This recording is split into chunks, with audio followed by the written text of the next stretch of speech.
Hey guys, it's Olivia here from Olivia's Catastrophe, and today I'm here to talk about my rating system.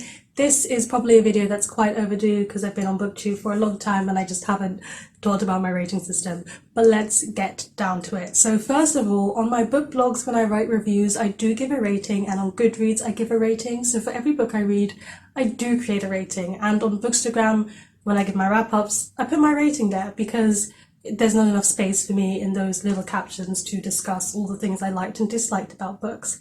However, you will have noticed if you've watched any of my wrap-ups that I don't give you a rating in my wrap-up unless the rating was either 5 stars or 1 star. And I do that because I feel like the rating doesn't really matter that much. It's more so what I liked about the book or disliked about the book that is important. However, book blogs, you're there for the ratings and the opinions simultaneously, and some people like to just glance at the rating, so I put it there. But I do want to tell you when I have a 5-star book, because that's like an extra recommendation because it was so high, and I've decided to mark those with putting a new favorite stamp on my video. You've probably seen it if you've watched one of my wrap-ups, and basically what it means is A, that I either gave it 5 stars, or B, that it's one that I can see becoming a contender for my favorite read of the year, which is, it just means it's a really good book. If it's a 1 star, I want to tell you because that means it's a book I do not recommend at all. However, 1 stars are really rare for me. I only had one 1 star in 2019 and I haven't had any yet this year. Hopefully won't have any. But yeah, 1 stars are very hard to get from me, and if I do give one, I want you to know about it. So how do I decide what rating to give which book? It's quite subjective, and my rating system is so imperfect that I don't even like my own rating system. That's how imperfect it is, but I'll just tell you about it anyway. So 1 star is for a book that I really regret that I ever read. I have a problem with DNFing, and I've thought about it, and I know why I have a problem with DNFing. We won't go into that, maybe another video, but 1 stars are books that I wish I had taken the time to DNF.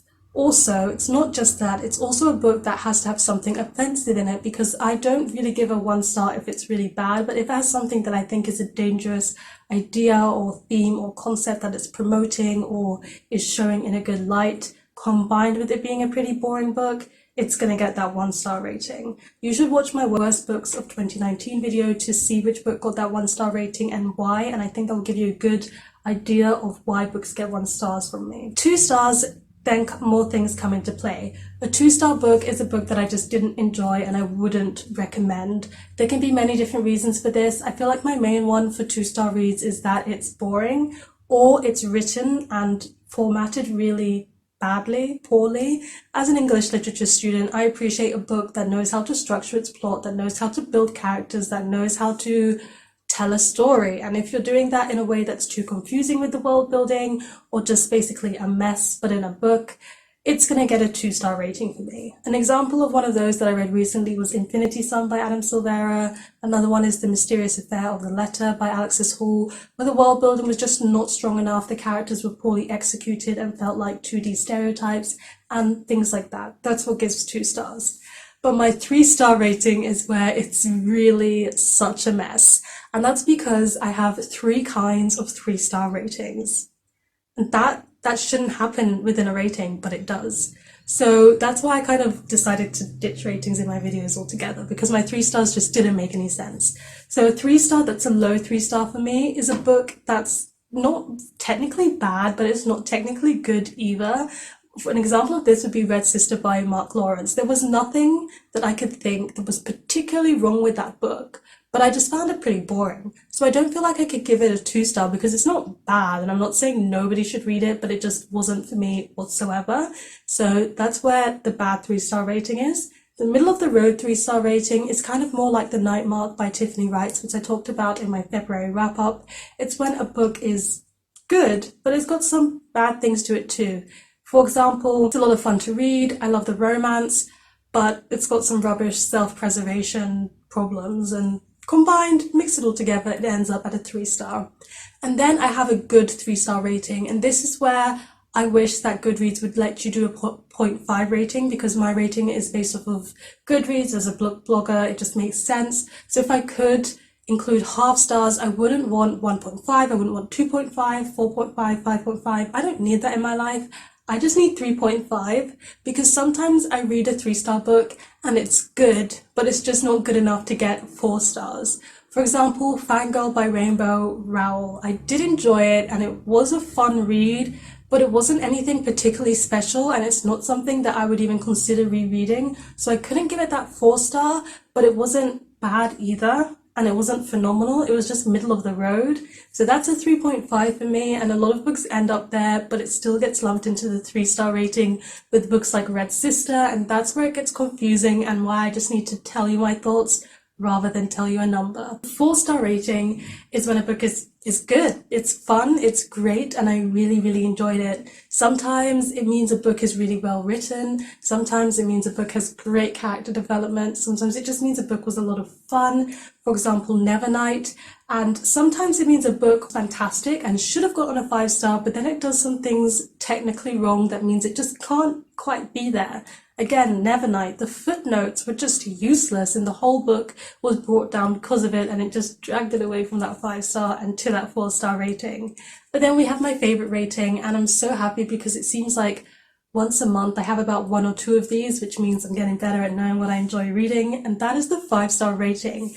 5 stars for me just means I recommend it. Don't care who you are, I recommend this book because it's fantastic.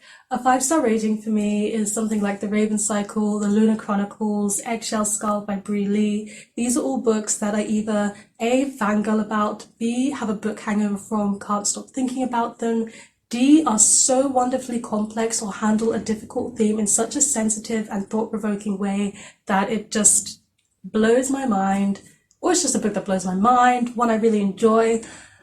A lot of the time, it's a book that's really well written, plot's done fantastically, characters feel like they could jump off the page, and that's when my rating system gets a bit complex because a lot of the time my rating system is analytical and critical, I think. I think it comes from me reading English literature. I like to know that my books have been written well and that the author knows what they're doing, and even if they're doing something experimental, as long as it works within their book, then I'm happy, and I feel like I've become a better judge of what works within a book, what doesn't work within a book, what could have been improved as I've gone along in my degree and gone along with reading more and grown older. But then at the same time, part of my rating is based off of my feelings. If I'm bored by a book, I don't really care if a book is well written. If it's boring, and that's when it gets that middle of the road 3 rating. So part of it is just, do I enjoy this book? Am I having fun? Am I ignoring all my responsibilities to read it? Then it almost certainly gets a 5-star. And then as well as part of it being emotional and part of it being analytical, I guess the other part is technical. A lot of I want to know what Own Voice's opinions are. I want to know if it's handling topics well that it should be. Does this person do their research? If it's a historical fiction book, is it adhering to the time that it's set in? If it's a science fiction book, do all of these things add up? I do look at that as well. And then last but not least, I also have personal preference. I have always struggled to put a pin on what my reading type is because I read across so many age audiences and so many genres. But somebody commented, I can't remember who it was from the top of my head, but they watched my favorites of 2019 video, and then they said, oh, I can clearly see that your favorite type of book is one that's enjoyable, well written, but also handles an important topic.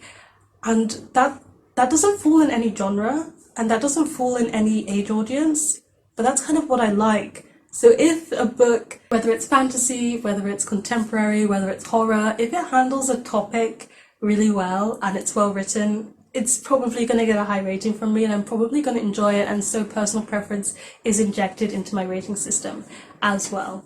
So there you have it. That's kind of how I get my ratings. Thank you so much for watching this. Please let me know in the comment section down below if A, this video makes sense, and B, let me know what the 3-star rating means for you, because I feel like for everyone it's a little bit different. Give this video a thumbs up if you enjoyed it, hit the subscribe button if you want to see more, and don't forget to hit that notification bell to be updated every time I have a new video, and I'll see you guys in the next one. Goodbye!